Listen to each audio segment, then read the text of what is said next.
ఆంధ్రప్రదేశ్ రాష్ట్రంలో ఒక అద్భుతమైన విజన్ కలిగినటువంటి నాయకులు గౌరవ ముఖ్యమంత్రి నారా చంద్రబాబు నాయుడు గారు, అదే విధంగా గౌరవ ఉప ముఖ్యమంత్రి వర్యులు కొణిదెల పవన్ కళ్యాణ్ గారు, ఈ యొక్క మన దేశ ప్రధాని గౌరవనీయులు నరేంద్ర మోడీ గారి యొక్క ఆధ్వర్యంలో అద్భుతమైన సుపరిపాలన కూటమి ప్రభుత్వం బ్రహ్మాండంగా ప్రజలందరూ కూడా సంతోషించే విధంగా, ఆనందించే విధంగా, మంచి ఫలాలను పొందే విధంగా పాలన సాగుతుందని చెప్పి యావత్ ఆంధ్రప్రదేశ్ ప్రజానీకం ముక్తకంఠంతో చెప్తున్నటువంటి విషయం మనందరికీ తెలుసు.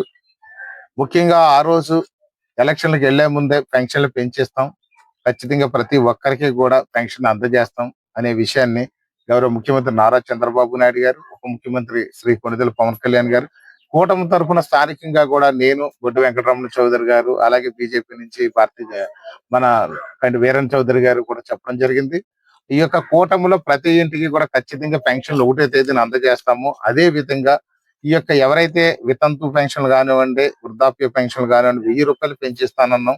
దానికి మళ్ళీ వెనక్కి వెళ్ళి కూడా ప్రభుత్వం ప్రమాణ స్వీకారానికి ముందే 3 నెలలు వెనక్కి వెళ్ళి కూడా ఇస్తామని చెప్పి ఆ రోజు నారా చంద్రబాబు నాయుడు గారు చెప్పారు ఎలక్షన్ల ముందు.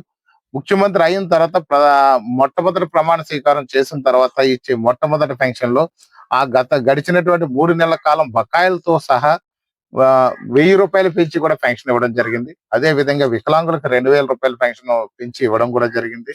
అదే విధంగా చూస్తే ఎవరైతే లేవలేని స్థితిలో మంచం మీద పడి ఉండి లేవలేని పరిస్థితిలో ఉన్నారో వాళ్ళకి అటెండెంట్ అనేది అవసరం, వాళ్ళకి సేవలు చేసే వాళ్ళు ఒకరు కావాలి కాబట్టి, అంత నిరుపేద కుటుంబానికి సంబంధించిన వాళ్ళు కాబట్టి వీళ్ళందరూ ఒక మనిషి పనికి వెళ్ళేవాడు కూలి పనికి వెళ్ళి ఆ యొక్క కుటుంబాన్ని పోషించాల్సిన బాధ్యత ఆ యొక్క కుటుంబంలో వాళ్ళకు ఉంటది. తండ్రి గాని తల్లి గాని మంచం మీద పడి ఉంటే మరొకరు వాళ్ళ సహాయంగా ఉండిపోవాల్సిన అవసరం ఉంది.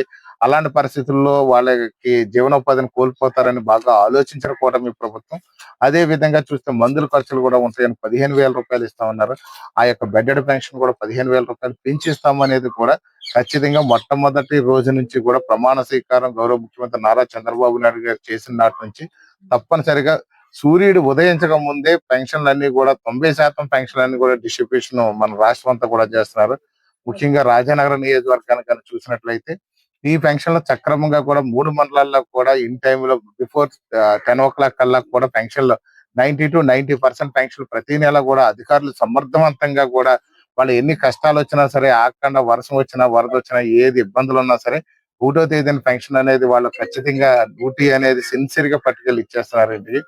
మనం అలాగే చూసుకున్నట్లయితే గత ప్రభుత్వ హయాంలో 1వ తారీఖు సెలవు వస్తే 2వ తారీఖు లేకపోతే 3వ తేదీ అలా పెన్షన్ లేట్ చేసి ఈ వృద్ధుల్ని, ఈ యొక్క పేదవారిని అందరినీ కూడా ఇబ్బంది పెట్టిన పరిస్థితులు చాలా ఉన్నాయి. కానీ కూటమి ప్రభుత్వం వచ్చిన తర్వాత ఏ రోజైతే ఆదివారం 1వ తేదీ గాని వస్తే ఒక రోజు ముందుగా అంటే 31వ తేదీనే పెన్షన్ డిస్ట్రిబ్యూషన్ కూడా చేస్తున్నాము. ఆ విషయం కూడా ప్రజలు చాలా సంతోషంగా ఉన్నారు. ముఖ్యంగా కానీ చూసినట్లయితే ఆగస్టు 1వ తేదీన సుమారు 1,20,000 పెన్షన్లు, కొత్త పెన్షన్లు కూడా మంజూరు చేసి ఈ యొక్క ప్రజలందరికీ కూడా అందజేసాం. ఈ నెలలో అంటే ఇప్పుడు నవంబర్ తాలూకు పెన్షన్ ఏదైతే ఇస్తున్నామో అందులో 43 పెన్షన్లనే కొత్త పెన్షన్లు కూడా మంజూరు చేసి అందులో 2 డయాలసిస్ పేషెంట్ తాలూకా 10,000 రూపాయల పెన్షన్లో మిగిలిన 4,000 రూపాయల పెన్షన్లు కూడా కొత్త పెన్షన్లు కూడా ఈ రోజు డిస్ట్రిబ్యూట్ చేస్తున్నాం. ఇప్పుడు సీతానగరం కంప్లీట్ అయింది, రాజానగరం సీతానగరం కంప్లీట్ అయింది, కోరుకొండ మండలంలో కూడా శ్రీరంగపట్నం, ఇప్పుడు దోసకల్పల్లి కూడా కంప్లీట్ చేసేస్తున్నాం. ఈ యొక్క పెన్షన్ల కార్యక్రమం అద్భుతంగా ఉందని ప్రజలందరూ కూడా ఆనందిస్తున్నారు. ఈ యొక్క రాబోయే రోజుల్లో ఏదైతే పెన్షన్ వాళ్ళు వికలాంగులు కానివ్వండి, లేకపోతే వితంతువులు కానివ్వండి, వృద్ధాప్య పెన్షన్ కానివ్వండి, ఏదైతే ఉందో అవి కూడా త్వరలో ప్రాసెస్ చేసి ఆ పెన్షన్లు కూడా త్వరలో అందజేస్తామని చెప్పి సందర్భంగా తెలియజేస్తాం. Thank you.